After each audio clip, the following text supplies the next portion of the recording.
to In-Laws in Crime. I'm Ashley. And I am Megan, and this is In-Laws in Crime. Take 3. We're having some difficulties today. We are. Yeah. At this point, I feel like just reading it and flying through this episode. First time we tried to record this, our microphones were messed up, so there was no audio. Yeah. So now me and Ashley were re-recording, and then the internet connection lost. Yeah, and didn't save anything. Yeah. So we are on the struggle bus today, but that's okay. We're going to work our way through it. Everybody all together. Okay. So we're in Ashley's house today. If you can't tell, mm-hmm. We didn't want to kick Steve and our in-laws out of the lake house because they have my children today. Yes. So. And we're just going to be flying through things on this episode. Oh my gosh. But crime file corner, we've discussed maybe we need to call it a different name instead of corner, because I'm pretty sure another podcast uses that name and I don't want to steal stuff. So write in if you have any. We're going to go with file right now. So Our crime file is empty, but we think it's because of the ice. Nobody was out committing crimes. We have been frozen solid. I say that, and I remember somebody being posted on Say Cheese, which on Facebook. Do you follow that page? No. Oh, it's like busted. It's like busted. You're kidding. But it's called Say Cheese Smith County, and over the ice storm, a girl was busted for burglary or something. But oh gosh, I know. Why are you out in that weather trying to commit? Literally, that's what the comments were. They were like, "What are you doing? It's too cold." Yeah, and I'm like, "Well, maybe she needed some necessities. Maybe it was she did it because she needed to." You never know. But that's all. I just saw that. And I remember that. That's funny. Over the ice. Well, you didn't mention that the first 2 times we recorded, so there you go. You know what? I just remember. Sometimes re-records are a blessing, everybody. Yes. And then correction file. We do have something in there. Yes. So I think that was last episode. I mentioned a missing person in Jasper County back in 2022.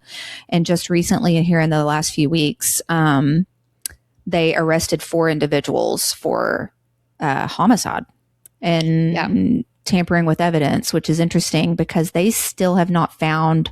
His name's Joshua Larkin, mm-hmm.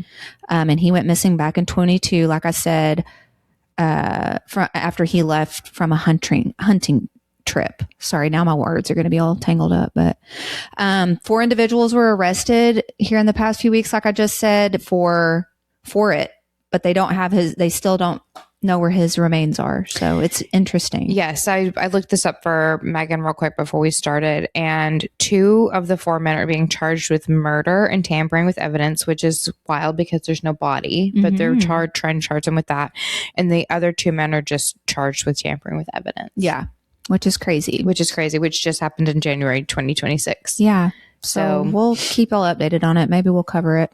Oh, we down the line. Should. Yeah. We haven't done a missing person. Oh, yes, we did. You did your missing person. The girl that was abducted from Walmart. Megan Holden. Yeah. That's it. Yeah.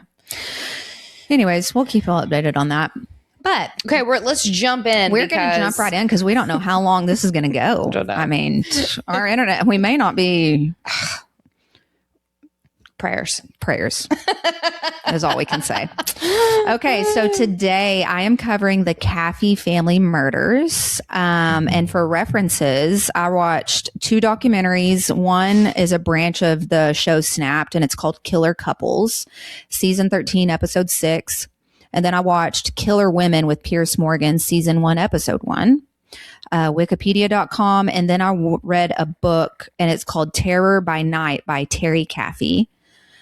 Okay, so we're in Alba, Texas, and this is in 2008. Alba is a super teeny tiny town for people that don't know, in East Texas with a population of only around 500. So teeny tiny.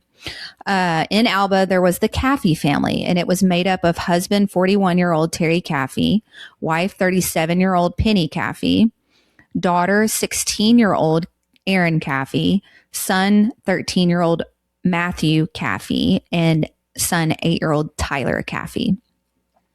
The Caffeys were a close-knit family, and they were very involved in their church and in their faith. Terry was in the process of actually becoming an ordained pastor.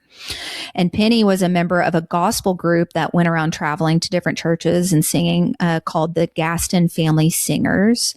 She sang and played a piano for them. She was also involved in the church's youth group. The kids had been homeschooled for several years, but at the beginning of 2007-2008 school year, both of the boys expressed wanting to go back to public school, and so they did. Erin had recently been working at the local Sonic during the day and wanted to continue with homeschool because she was getting her social battery charged because she worked during the day at Sonic, and so she just continued homeschooling. But about midway through the fall semester, she decides she wants to go back to public school as well, and so she does. Terry worked for Praxar, which was an industrial gas company and medical equipment company, where he would drive around to different patients' homes, setting up hospital beds, installing oxygen concentrator tanks, and all of that stuff. On February 20th, 2008, at around 10:30 a.m., Terry pulled into the King Place apartments there in Greenville to check on his dad, who lived by himself in an apartment there. Terry's father had recently been having some health scares, and Terry would often drive over when he was in the area to check on his dad. When Terry knocks on the door, however, his father's apartment, he gets no response. And so initially this doesn't worry Terry very much, because Terry's dad had some friends that would like pick him up and drive him to the local Dairy Queen. And we all know that little group of old men that like to eat at the Dairy Queen and drink their little coffee and tell their little stories. And so Terry's dad was one of those people. And so Terry decides that he's going to go make some more deliveries and then come back after lunch to check on his dad. So when Terry gets back after lunch to his father's apartment and knocks, there's still no answer, though. He had actually called his dad several times as well with no response. And so he uses the spare key to unlock the door, but the metal security chain is latched, and so he can't open the door all the way. That would send me into panic. Yeah. At this point, Terry goes into a panic because he's like, and his dad had been going through all those health scares. So Terry actually just kicks in the door and breaks that chain, which good for him.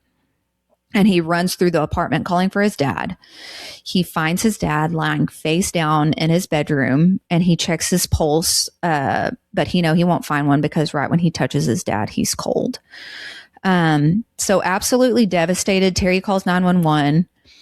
But to add to all of this devastation of losing his father, Terry had known that his dad had a small life insurance policy that would cover his funeral costs when he died. But when Terry and his wife Penny meet with the funeral director, they learn that Terry's dad had actually cashed in that policy without telling anybody. Yikes. Which would just be a devastating blow because, Terry and Penny, they were getting by and doing, somewhat okay. But in the book I was reading, Terry said, but we didn't have that kind of money to just throw a funeral for my dad at the drop of a hat, which, who does during this time?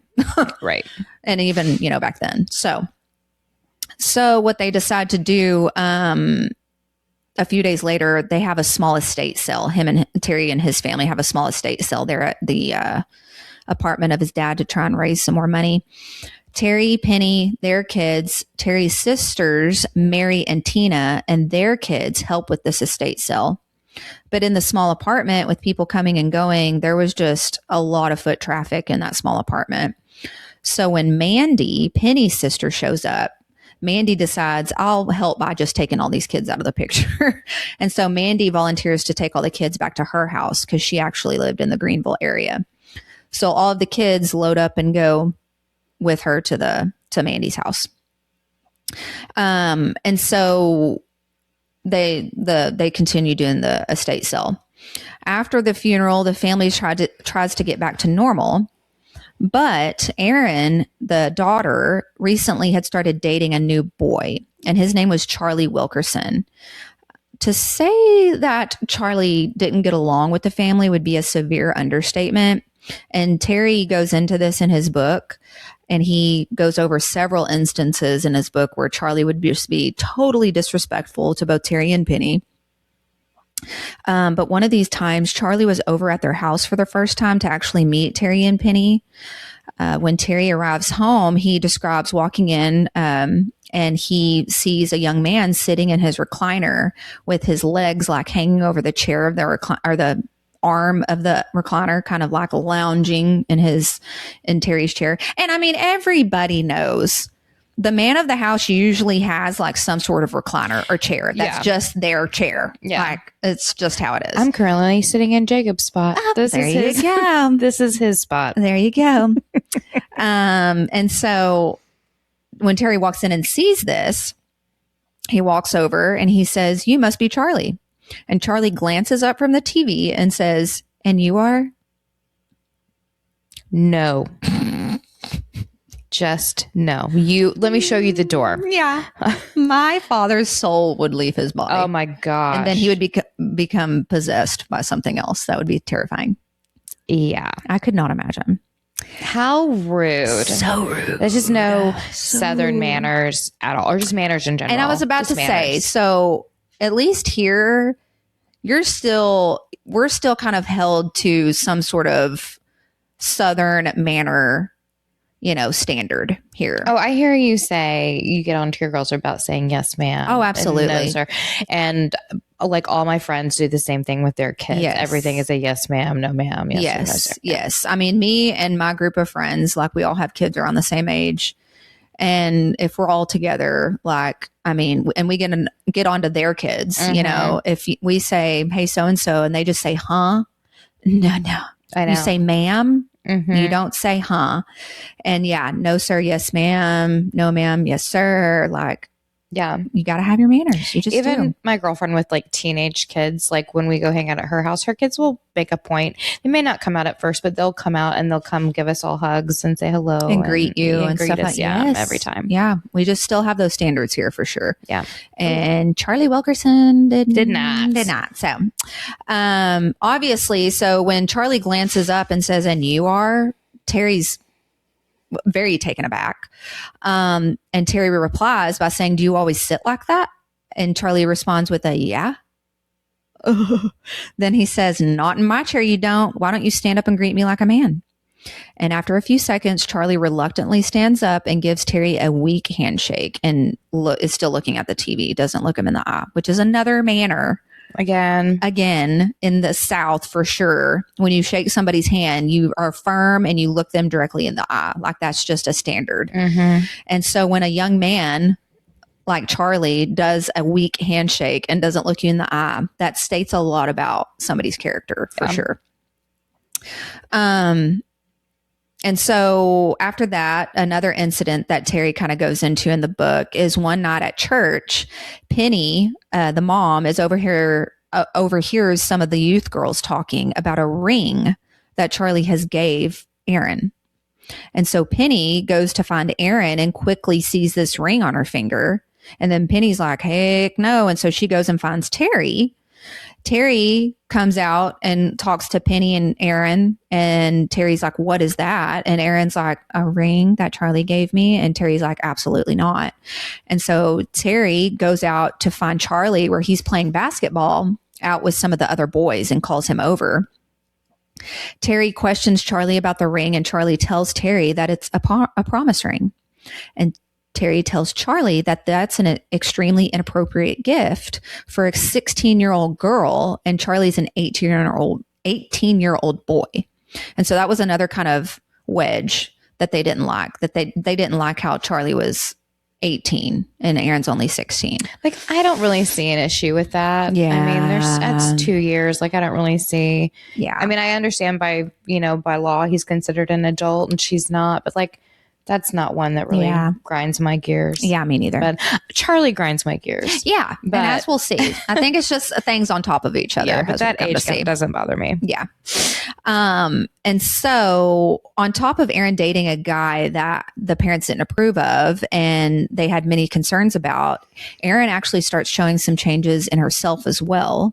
Terry and Penny were extremely worried for her, and they had noticed a girl that, and Aaron was one of the girls that she Terry says in the book. She was really into makeup. She always was doing her hair just right. She loved fashion, and she wouldn't leave the house unless she looked perfect. And she was known for getting up really early just to get ready and do her little routine. But lately, she had stopped wearing makeup altogether. She didn't put any effort into her hair as usual, and her clothing choices just seemed to be like random and not thought out, like her usual fashion statement self. It wasn't just Erin's appearance, though, that was in a downward spiral. Her attitude, they had noticed, had been changing a lot. Before Charlie, Terry states that Erin was a very kind and soft-spoken girl, but now she had begun showing some attitude when speaking with Penny and Terry. Erin and Penny had always gotten along really well, but now there were times where Terry would come home and find Penny crying because of something Erin had said, which, I mean, I can relate. Yeah, I was not a nice teen. I was not. I was a horror. Yeah. And my mom and me went round and round. Yeah. Round and round. So I can see that, especially if you're dating a guy that your parents are always probably ragging on you about. You get really frustrated. Yeah. So yeah, teenage girls are not nice. No. I know there's some sweeties out there, but for the most part. I know. For the most part, I'm just holding on to faith that oh my gosh, yeah, I'm in the trenches right now. That maybe in their teens it'll be great, but I highly doubt that. But what I can't relate to though is the appearance thing. So, you know, I can put myself in this situation really easily because I was literally in it, and I was dating a guy that my parents didn't agree with and was trash in their view, and you know, and I come from a religious home and all of this stuff, and I can put myself there, but I didn't let like my outward appearance go too much. But I think the fear is with a parent, like when you see that start happening with a girl that really cares about her looks and everything starts kind of going out the window and she doesn't look like she's taking care of herself anymore, that kind of points more towards a controlling type of relationship where the boy is not liking that 100%. She puts that much into her looks. Yeah, that he doesn't want her to be. That is red flag city. That is red flag city right there. He doesn't want her to be all cute and go out. Like, who are you dressing up for? Exactly. Like, yeah. And I have been there. I have been there too, where somebody wanted to tell me what I could and could not wear. Yeah. So. And now I'm married with a guy who encourages me to dress how I want. And I dress how I want. Yeah. Same. So ladies and girls, that's what you go for. Yeah. Okay. So, I know we keep hitting our mics. I'm hitting my mic. On top of all the other issues we're having. Just roll it in. Okay. So all of her looks and stuff. So needless to say, this was leaving Penny and Terry really frustrated and feeling helpless and scared for their daughter.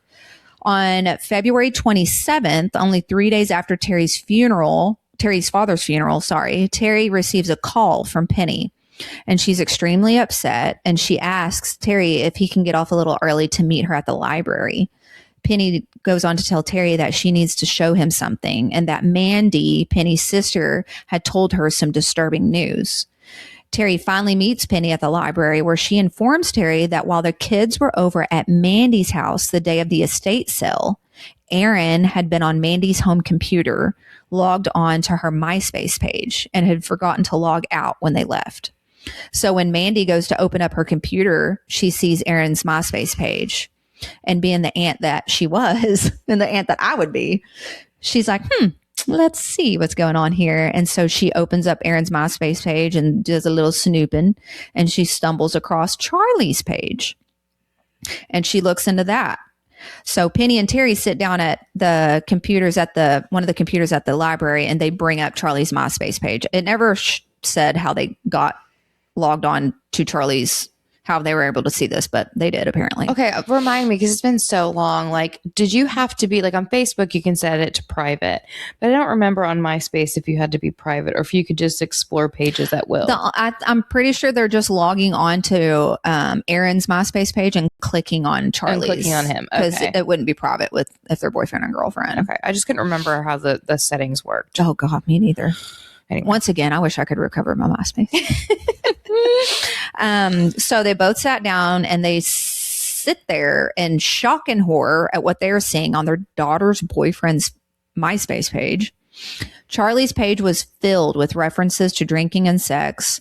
Another kid had actually posted on Charlie's page stating for him to bring his bitch of a girlfriend over for the weekend so they could get drunk and have sex, which would be horrifying to read that. It's horrifying to read, and horrifying that the thought of like this teenager or whoever thought that it was okay to share a girlfriend. Yeah, I didn't get that. I was like, is he meaning them? Like them? Yeah, him? that's what it sounds like to me. Like, yeah. So we can just, share her. Oh, that's disgusting. Yeah, like awful. Yeah. And it's what like the kind of jealous person, or it seems like that Charlie may have been, like, with all the like controlling. I can't imagine he would share her, but I wouldn't think so. Also, he's trash, so maybe he would. Who knows? Anyway, sorry. Continue. No, you're fine. Hey, at that point, Terry and Penny decide, okay, that's enough, and they decide that they're going to put their foot down. That same evening, after they have dinner and before they go off to church for the weeknight service, Penny and Terry send the boys up to their rooms and request Aaron stay and have a talk with them. Terry tells Aaron, we looked at Charlie's MySpace page today. And Terry says to Aaron that this all needs to stop. And he also says that Aaron doesn't need to associate with a young man like that, let alone date him. And at the end of the conversation, Terry says, when you're 18, you can make your own decisions about the guys that you run around with. But for right now, we are still in charge, and this relationship ends today. Terry and Penny had dreaded having this talk with Aaron all day, and they were totally prepared for her to, throw a full-on tantrum. But how she reacts really caught them off guard.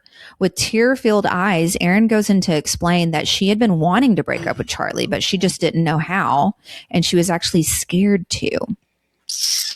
So I'm sure that was relieving to the parents, but also like, oh my gosh, he is controlling, Mm-hmm. So Terry tells her that she just needs to tell him that it's over and maybe do it at church tonight in a public setting.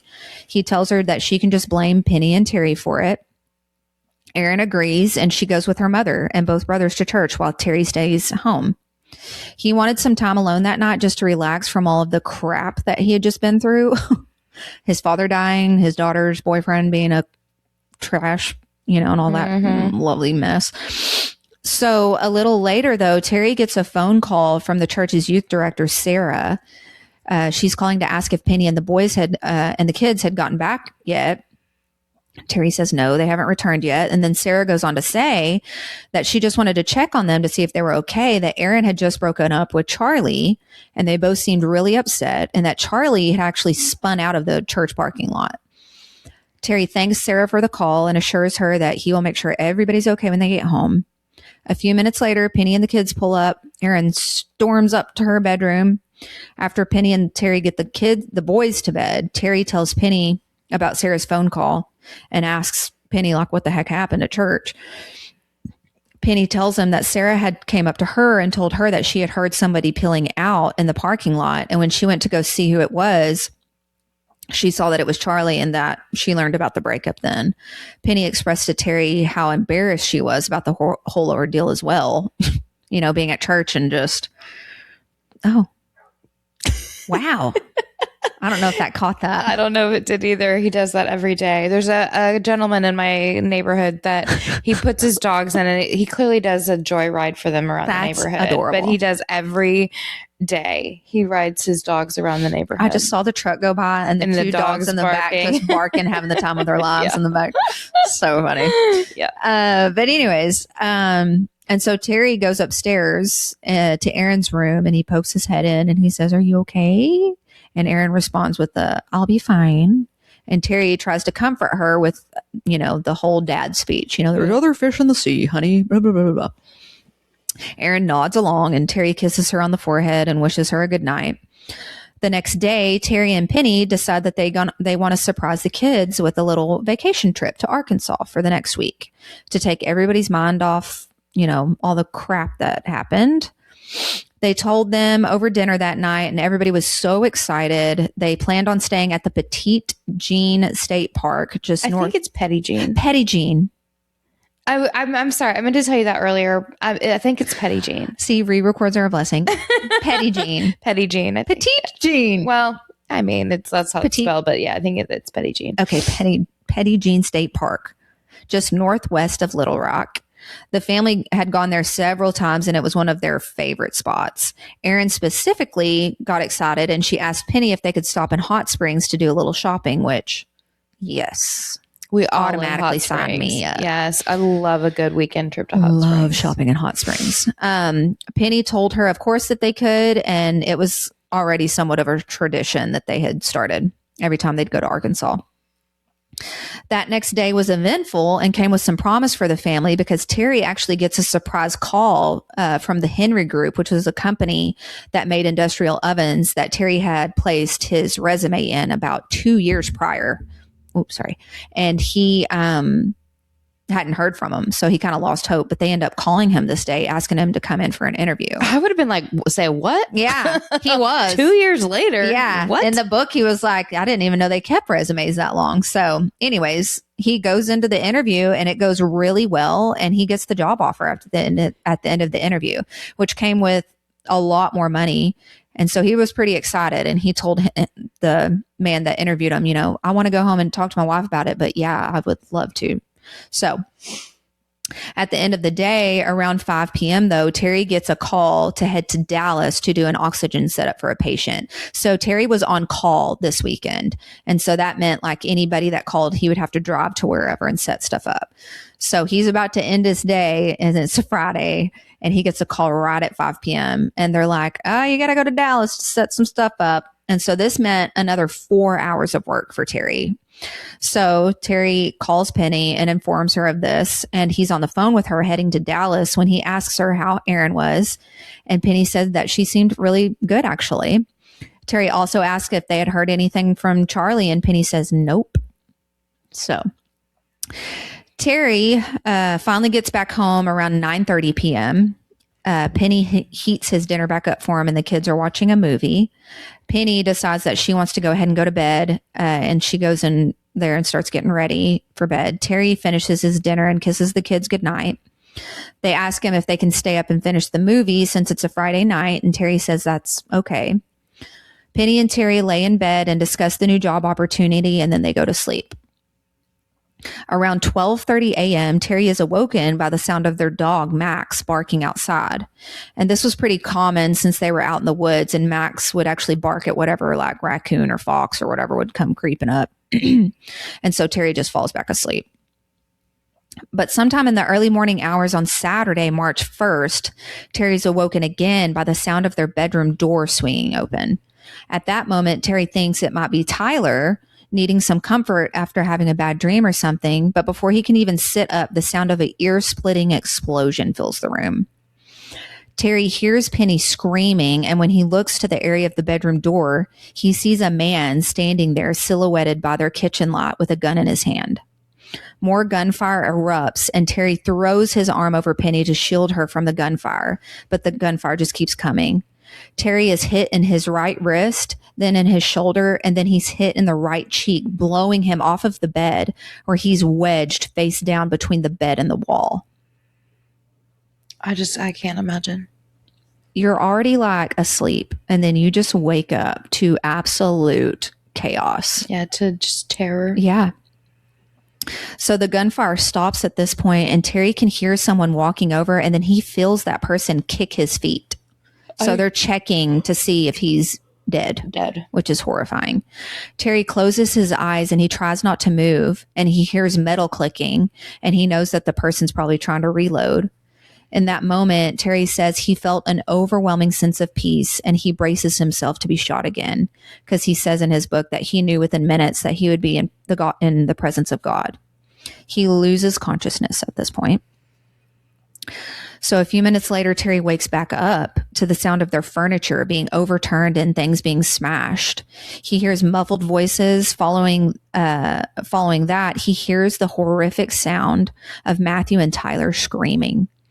Terry starts trying to climb like back up onto the bed when he hears Matthew cry out, "Charlie, why are you doing this? No, Charlie, no." And then gunfire rings out and silences Matthew, which is just like horrifying. Awful. Yeah. And that you can hear your children screaming. I can't imagine. For help, and you can't move fast enough. Yeah. That's like a nightmare come to life. Insane. In that instance, Terry realizes, though, who the intruder is, Charlie Wilkerson. He then loses consciousness for a second time. He wakes back up again to the smell of smoke and feels extreme heat that's making him cough. Realizing that Charlie has now set the whole house on fire, he finally makes his way back up onto the bed, where he looks over and he sees Penny slumped up against the other wall, deceased. Their bedroom had 2 doors leading out of it. One would lead to the laundry room, which led to the bathroom. The other led to the living room and to the staircase up to where the kids' bedrooms were. Terry goes straight for the door out to the living room, but a wall of flames pushes him back into the bedroom. In seconds, those flames then cover the inside wall of his bedroom that he's standing in. He goes over to Penny to check on her one more time, and then he actually is trying to like pull her out. But the flames start spreading so fast, and he's been shot 5 times, so he can barely move, let alone pull his dead wife out. You know, that's just horrifying. He starts moving towards the laundry room, where the fire is almost overwhelming him. And in the book, he describes walking through like a literal tunnel of flame, because the circulation of air and stuff is just making the flames arc like this. And he literally has to walk through flames to get to where he's going. He eventually gets to a small window in the bathroom, and he literally just finally gets it open and just falls out of it. Luckily, it's only about a 5-foot drop from the window to the cold ground outside. Also, Terry states he wasn't feeling much pain at this point. I'm sure he's just full of adrenaline, full to the brim with adrenaline. But as soon as he hits the ground outside, he starts fearing that Charlie is probably still lurking around. So Terry moves towards the side of his house and hides behind a propane tank. He sits there catching his breath, trying to process how to get back into the house to get to his kids, because he's still trying to figure that out. Terry then makes his way to the front of the house, but quickly realizes the whole house is completely engulfed in flames now, and there's no point of entry. Thinking now that someone had to have seen the flames at this point, and still fearing that Charlie might be around, he moves towards the woods to wait for authorities, who would surely be there in moments. He also states several times, and we have to keep this in mind because he mentions this several times in the book, that he's been shot 5 times, and he is not clicking correctly. Like his brain's probably just spiraling. Obviously not. His whole body, his mind, everything's on overload. Yeah. So he mentions that several times, that looking back on this, looking at the decisions he was making, he was just like, I just wasn't thinking clearly a lot of the times. So, and one of those shots was to his face. Correct. Right to his face. So that's insane to think about. So the amount of blood he's losing and the extreme amount of adrenaline is making him not think clearly, like I said. So Terry waits in the woods for a bit, thinking that help is coming at any second. But he quickly realizes that it's in the very early morning hours, and everybody's probably still asleep and they can't see the flames. He also starts hearing small explosions within the house and the windows starting to shatter. And then all of a sudden he's like, crap, this might blow up. So he starts crawling on his belly deeper into the woods, where there's like a barbed wire fence about 55 feet behind their house. He crawls under that. And then another 50 feet, there's a huge, large, like downed tree where he crawls to. He crawls over it, and then he looks back at the house, and then he starts waiting again, thinking, okay, somebody has to see this. Somebody has to help, you know. But after a small amount of time, his consciousness clicks back on, and he decides that it's him. He's got to go get help. And so he starts crawling deeper into the woods. He decides to try and make his way to their neighbors, Tommy and Helen Gaston, and they were about 400 yards away. Terry falls into a rhythm of standing and walking a few steps, falling, resting for a few moments, crawling forward, resting again, and then standing again, and then a couple steps and then falling, and he would pass out like multiple times. He would just pass out, and then he'd wake back up, and he'd, just trying to keep going. So insane. He repeats this for over an hour until he finally gets to the front of the Gastons' home. Terry lays on his side at the foot of the front of the door. Sorry, that was hard to say. And he uses his good arm because he's been shot in the wrist. And so one of his arms is just he can't use it at all. Yeah. And so he uses his good arm and he starts just kind of flopping it onto the front of the Gastons' front door, just hoping to make some sort of sound that they'll hear. Finally, laying there and doing this several times, the front porch light comes on and Tommy opens the door. Tommy, in shock at what he is seeing, calls for his wife Helen to come quickly and ask Terry what has happened, and all Terry could get out was, "We need help. Charlie came and shot us all." Tommy says, "What about the kids?" And Terry's response is, "They're all dead," which I can't imagine. Terry looks towards Helen and says, "Don't leave me, Mama. I think I'm going to die. Please don't leave me." Terry and Penny had been extremely close with the Gastons, so much so that Terry had started calling Helen Mama. Helen reassures Terry that she isn't going to leave him, and both Helen and Tommy pick Terry up and pull him into inside the warmth of their house. Feeling safe and warm again, because I didn't mention this, but this night it was below 40 degrees, so it's freezing outside. To us, it's freezing. For us, that's cold.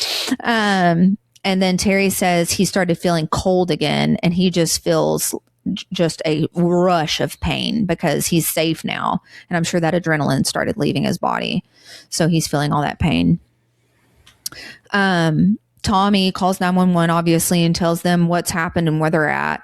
And then calls their former pastor, brother Wayne Wolf, which it went into the documentaries and stuff that Tommy had gotten on the phone to call 911. And, they're asking Tommy all these questions, and he gets frustrated with the dispatcher, and he's just like, "This happened, we're at this address," and he just hangs up because he gets Get here now. Yeah, which I can only imagine.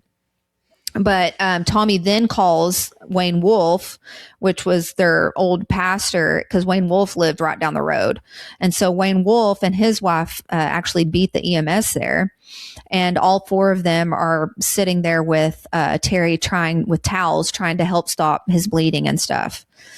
Moments later, though, EMS finally arrive, and before he is loaded into the ambulance, a sheriff's deputy asks Terry who did this, and Terry is able to get out, Charlie Wilkerson. He's also to tell them a little bit of the events that had happened as well. EMS rushes Terry to the Hopkins County Memorial Hospital in Sulphur Springs, but as soon as they arrive, the hospital staff let them know that they can't treat Terry because they're not a trauma hospital, which would be terrifying to get all the way there and find out. They also could not care flight Terry because that night it was extremely foggy, and so they had all of their care flights grounded. So the staff at that hospital stabilize Terry as best as they can, and then they rush him to Tyler, to the hospitals here. An officer rides with him and questions Terry some more on what happened as much as he can, but Terry's in and out of consciousness. Simultaneously, while all this is going on, Terry's been rushed around in ambulances. Firefighters are battling the inferno and searching for any survivors at the home. But by daybreak, the 2-story house had burnt all the way to the foundation, which is just so sad. So finding any survivors other than Terry was absolutely slim to none. Richard Allman, a Rains County Sheriff's detective, along with Detective Noel Martin, were on the scene at this point, and they start processing the crime scene. Shortly after the fire was completely extinguished, investigators and firefighters found the burnt remains of Penny Caffey. Then, under the collapsed roof, the remains of both Matthew and Tyler were discovered, which is so heartbreaking. But what they didn't find was Aaron's body. So a couple of the law enforcement and like the firefighters and stuff, because once again, Alba's the tiniest of towns. They knew the Caffeys, and they knew that they're only finding 3 bodies, and they know that Terry's in the hospital. So where is Aaron? They thought that maybe she had survived and she had walked into the woods like her dad did, and she's out there. So a search party fans out in the 20 acres that surround the Caffey home, but there was still no sign of Aaron. They then think hopefully maybe she was staying with a friend or something that night, or God forbid she was kidnapped. With Terry now in emergency surgery, they were unable to speak to him at this point.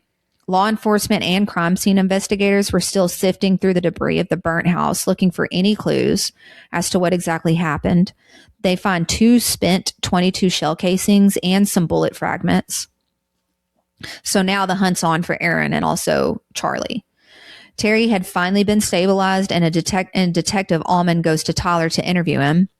There, Terry recounts everything that happened along. Oh my gosh. I know. Well, it is our third recording. I'm so sorry, guys. My voice is now trying to leave me. It's the third time. It's been a day. Okay.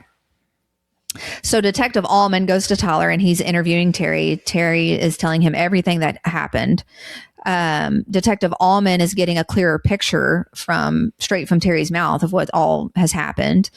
And they're now terrified that maybe Charlie has actually kidnapped Aaron. One of the deputies actually knows Charlie. His son was a friend of Charlie's, and he knew where Charlie lived. Charlie had been staying with a friend only about a mile away from the Caffey house, so super close. Deputies arrive at this trailer house. They find the door unlocked, and when they walk in and discover a trashed out trailer. So there's just trash stacked up, clothes, just disgusting mess everywhere. As they head to the back of the trailer, they find Charlie asleep on a bare mattress on the floor. Gross, but that tracks for a teenage boy. Right. He's 18. But just sleeping. Yeah, just sleeping. Well, okay. Yeah, okay. Right next to him on the floor was a handgun, a .22. Or a handgun that matched the .22. Later, we'll figure that out. But it's the handgun right there next to him. They take him into Kentucky. Oh my gosh. Why do I want to say that every time? I'm dying. Okay, if you're not caught up, I like to say Kentucky instead of custody. Custody. So when Megan says Kentucky, she means custody. Okay. Sorry. So guys. he's in Kentucky now. He is in Kentucky now. But when they take him into custody, Charlie is playing the, I don't know, I have no idea. He's playing the I have no idea game. He doesn't know where Aaron's either. Authorities get an arrest warrant, a warrant to search the trailer. And while executing that warrant, they find a pair of Charlie's boots with bloodstains on them. They also find several .22 casings and a box of .22 ammo and a couple of used condoms. Yuck.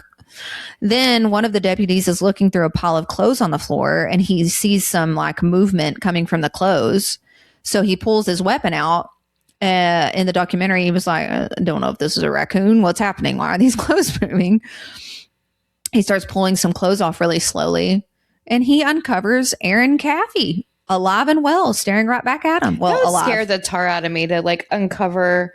You see it moving, and you uncover eyes looking at you. That would be so. In the documentary, it said the detective or whoever it was that uncovered her was just like, "Oh my God," scared the crap out of him. Yeah, I imagine it would. Yeah. Hey, real quick, what's the time frame? Do you know from when? I know Terry was quickly in the hospital, but did they immediately go to Charlie's house? Yeah, this is same day. Okay, same day. Mm-hmm, okay, mm-hmm. So this was that morning still. Okay. Yeah. Actually, yeah. So I'm sorry. So he finds Aaron under the pile of clothes. Yes. And so he's, when they uncover her, she was asking the officers where she was at. And she seemed really disorientated and stuff. She didn't know where she was at. So that concerned the officers. And so they actually rush her to the hospital, not sure what's going on with her, because she's actually thinking, or she kind of was stating that she was drugged. So she says that when she goes to the hospital, she's interviewed and she describes to the officers that when she woke up, she was awoken in her house and her house was full of smoke. And 2 men dressed in all black took her out of the house.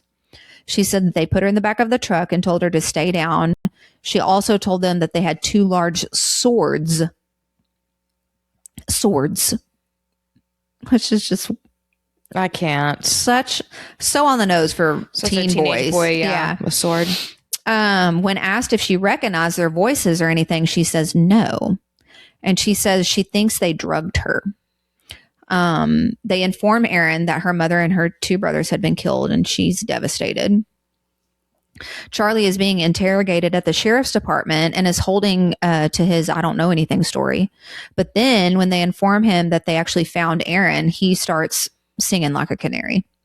Why did you think they weren't going to find her, sir? What? Did you really think a pile of clothes was a good hiding spot? Well, and like, okay, and like, can we circle back to, I know it's gross, but the used condoms on the floor? Like, clearly So you had your disgusting. way with her, like, and then piled her under some clothes. I mean, it seems to me like she must have been drugged, right? Like, who willingly just, I don't know, gets buried under boys' dirty laundry? Dirty gross boy clothes. Disgusting. Gross. You know that did not smell well. No. So she had to have That been should have drugged, woken right? her right up right away. Yeah, it should have. Like a smelling salt almost. Yeah.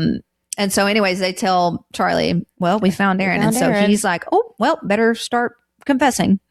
The detectives asked, did you take Erin out of that house? And Charlie replies, no.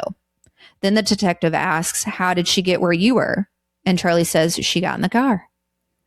He claims that he never drugged Erin or kidnapped her, that she went with him willingly and on her own accord. He confesses to the attack on the family, but he claims that he was not the mastermind. He then goes on to state that Erin is the one who wanted her family dead, and that she is the one who planned all of the details out. So Charlie tells the detectives that he had told Erin to just run away. So all of this kind of stems from Penny and Terry putting their foot down and saying, no more, Charlie, you cannot date this boy.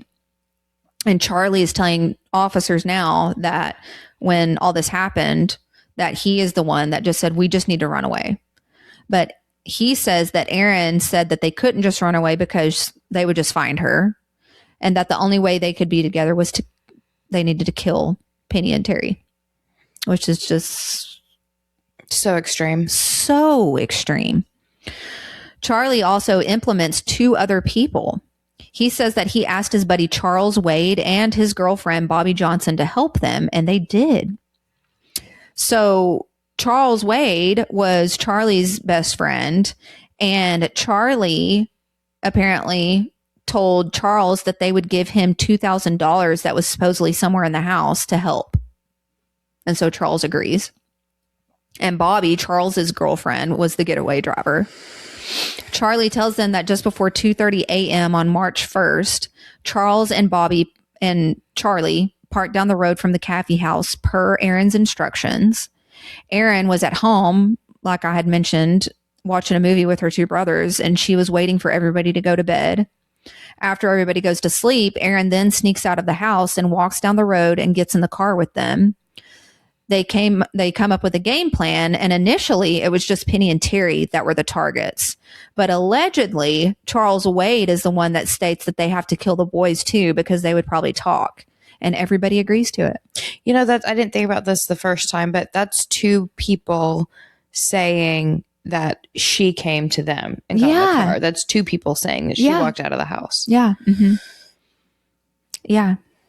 And just the fact about the boys, you know, like this Bobby Johnson character, like she's another female. Mm-hmm. If I'm in a car and we're all freaking hyped up and then you talk about murdering 2 children.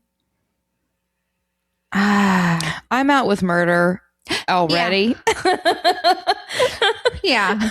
But I definitely draw the line. Let me make that clearer. At children. Yeah. It always baffles me how all these people come together and are okay with murder. Yeah. It just baffles I don't know how the universe brings them together. Yeah. And so off they go. And when they reach the home, both Charlie and Charles get out while Bobby and Erin stay in the vehicle. Charlie and Charles were armed with a .22 pistol and 2 swords. Charlie states that initially he had the pistol, and when they bust into the master bedroom and begin firing, the gun jams. So Wade busts out his sword and just starts hacking at Penny to the point where she is almost decapitated. And that really happened. I just can't. You have to be a sick person. Yeah. And what a personal attack. Right. Yeah. Which it never went into like that relationship too much in the book or in the documentaries with this Charles guy and Charlie. But I'm assuming that this Charles character didn't really know Penny and Terry very well. No, I assume he did not. And for you to literally almost decapitate her. Yeah, that is He was going to commit a murder at some point in his life. Yeah. Do we know Charlie's background? Did it say anything about how he grew up or so in the documentaries somewhat it goes into it a little bit. He was kind of your typical 18-year-old wild country boy. So he didn't grow up in like an abusive home or wasn't a product of the system. I don't know. I don't know his relationship with his actual parents because he actually was staying with a friend. Okay. And in the documentary, he had stayed with another friend, and that mom is interviewed on the documentary, and she describes Charlie as a very well-mannered boy. Really? Which is apparently not what we see. Yeah. I don't know of any well-mannered young men that commit murder. So. Yeah. Okay, I'm sorry. I was just curious. No, yeah. I didn't put that in here because then we'd have been here forever. Huh? Yeah. It didn't sound like there was a whole lot on here. Yeah. Background. Okay, so let me see where I was at. Okay, so then after attacking the parents, they go for the kids. And I'm not going to go into that at all because it's horrific. After this, they start going through the whole house looking for valuables, and then they start setting the house on fire. And one of the detectives that's interviewed state that they literally just go through the house lighting things on fire with a hand ladder. And that's how they set. So that just goes to really speak for how long Terry was unconscious, probably. Yeah, right, going in and out. That probably took a while. Yeah. And then they just get back in their car and drive away. Bobby, which is the getaway driver, she drops Charlie and Aaron off at his trailer where they dispose of the swords and other evidence in a nearby creek. Charlie says they then go back into the trailer and have sex and go to sleep. Yuck. What a fun date night. So disgusting. Okay. Charlie is charged with 3 counts of murder and 1 count of attempted murder. While this is going on, Erin had been released from the hospital and was being escorted to the hospital to see her father.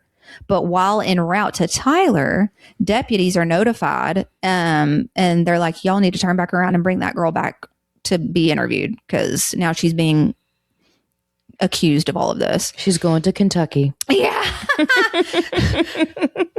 Erin, you're going to Kentucky now. So they also start their manhunt for Charles and Bobby. Charles is found in Rains County dropping Bobby off at her job. Like just going back to normal life. Yeah, insane. They both were taken into custody. Not Kentucky. Once back at the sheriff's department, though, they both confessed to their roles in the crime, and they have the same exact. Sorry, I just bumped the microphone. They have the same story though as Charlie, and they're all saying that Erin is the one that orchestrated everything. All 4 teens are charged with 3 counts of capital murder. Needless to say, Terry had an extremely hard time accepting this. And after reading his book and listening to him in the documentaries, it's very clear that he does not think Erin was the mastermind between all of this. He does admit, like in the book, like, you know, I know she was a part of this. He just doesn't believe she was the mastermind behind all of it. He actually believes that it was Charlie that was the driving force and Erin just went along with it, which I can't even begin to, you know, but she put myself there. She didn't do anything to stop it either. I know. And when I say I can't put myself there as a parent, like your daughter murdered your wife and 2 sons, and you now have to accept that in your head. No. Your own daughter like, God bless. That would just, which his book, I really encourage you. If you're interested in this case, please go read his book. It's really good. So prosecutors announced that they will be pursuing the death penalty for Charlie and Charles. But as the trial draws nearer, Terry actually requests that the death penalty be withdrawn. So, which that's something else that he goes into the book about, or in the book. He initially was extremely pissed, and he would go to the trials and the court hearings and all this stuff, and he would see them and he would fantasize about bringing a gun and shooting them both. So, but I guess like, and through the book, he just went on this freaking wild journey of just coming back to reality. And then he, rediscovers his faith and all of this stuff. I was going to say, like the death penalty is so controversial, like, and for him, I imagine it was a struggle, especially if he was studying to become a pastor, to be ordained, then I imagine that he really struggled on that line. Yeah. And I mean, I think one of the things that he had said in his book, like, if I can forgive my daughter, I should be able to forgive them. So, and one night he had everything taken from him. Insane, heartbreaking. Yeah. And so the death penalty is taken away. So in November 2008, prosecutors reach a deal with Charlie and Charles, and they both plead guilty to capital murder and accept sentences of life in prison without the possibility of parole. Bobby Johnson also pleads guilty to murder, and she's sentenced to 40 years in prison. In January 2009, Aaron Caffey pleads guilty and is sentenced to life in prison with the possibility of parole after 25 years. So prosecutors, they had her emancipated to be tried as an adult, but since she was 16 at the time of the murders, she wasn't eligible to receive the death penalty, nor was she eligible to receive life without parole. So they had to give her that parole. So at her sentencing, Erin confesses to her role as a co-conspirator in her family's murder, but she denies being the mastermind. Terry still goes to visit Erin every week and maintains that strong relationship with his daughter, which he goes into a lot in the book. And then also in that Piers Morgan documentary that I watched, Piers Morgan actually interviews Terry. And so it's just crazy to hear about. In Terry's book, he goes into what Erin told him happened that night leading up to it. And in a nutshell, she claims that Charlie told her that he had a friend that would kill the family for money, referencing Charles. And Erin just goes back and forth on this for a little bit, but ultimately she ends up going along with the plan. Is what she says. I can't. And that is that. So, the end.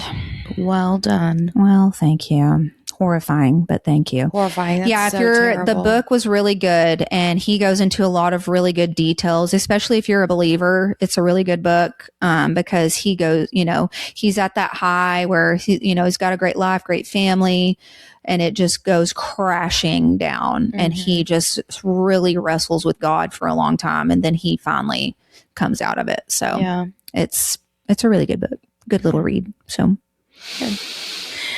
Yeah. Well, thank you for that, Megan. Yeah, you're welcome. And now I'm going to go take a nap. Yeah. My God.